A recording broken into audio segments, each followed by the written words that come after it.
Hi, I'm with Steve.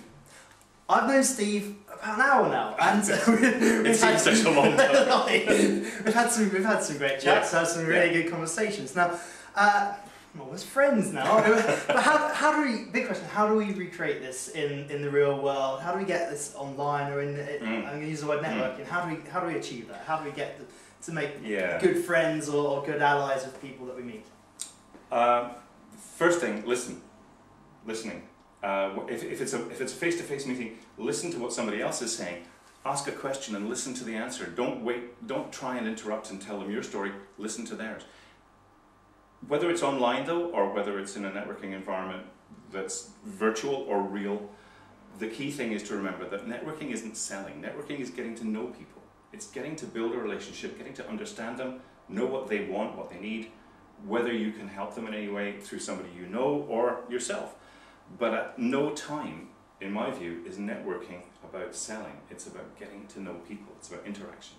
Somewhere down the line in the future, way in the future perhaps, somebody's going to think kindly about you because you didn't try and sell them. So it's actually thinking about other people as well, not just entirely yourself. It's actually much more about what you can give to people and actually they'll reciprocate. Yeah. So actually, I want to spell a myth. Can we just spell the numbers? How many people should you get? So if you're in a room full of people, what should you do? Well, put it this way. Put yourself in a networking situation. Imagine walking into a Chamber of Commerce networking evening where there's wine and canapes on offer and there's a good speaker. So you've gone along and paid your 10 quid or whatever. And you go in and there are people there collecting business cards. They're not doing business, they're not networking, they're not really hooking up with anyone.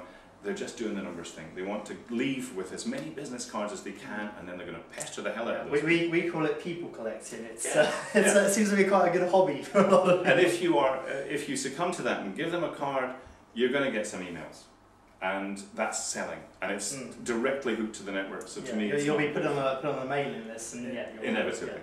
If on the other hand you go to that meeting and you have one good conversation where you learn stuff about one person, that has infinitely more value as far as I'm concerned to collecting all the people in the world. You can collect cards from everybody in the room, but you don't know them. So it's typical quality over quantity. Always, always. And the same applies in the virtual world, the same applies on the internet. If you're networking through any of the sites, including Finkit, you have to know that what you're doing is actually gaining some level of contact with a person. And it's not about selling them stuff, it's about learning about them. I think that's some absolutely fantastic advice for Finkit as well. Use your personality, get to know people, see what you can offer them, and see actually how you can reciprocate and actually get some really good value going on. Definitely. Thanks very much. Next time I'll tell you the trick about the tongue, but that's for another.